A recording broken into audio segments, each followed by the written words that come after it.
Эми дагы бир эмеси, алымдар айтышат. Эгерде жанагындай эле абал бир адам амалды кылды, ибадатты ыхластуу кылды, кылып бүткөндөн кийин ал эмне ошол амалды бирөөлөргө айта турган болсо, бирок айтуусунан максат, чындап эле айтуусунан максаты ошо адамдарга үлгү болуш үчүн, же болбосо ошол амалга үгүттөш үчүн, дават иретинде бирөөнү үгүттөш үчүн, кызыктырыш үчүн айткан болсо, ал амалын бузабы, ушуга кирбейт дегенде алар айтышат, ал кирбейт дейт. Ал эмне?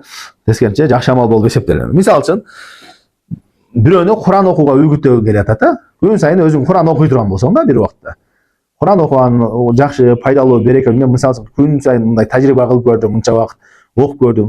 Убактымда берекети табат экен, мындай болот экен деп айткан. Шайхтар айтышкан да мисалы амалдан. Канча көп Куран окусам, ошончолук убактымда береке тапкан. Канча көп мындай кылсам, муну кылып көрсөм депчи. Демек, бул айта турган болсо, булар рияга кирбей турган амалдардан. Бул рияга кирбей турган түрлөрүнөн. Аны үлгү иретинде кыла турган болсо.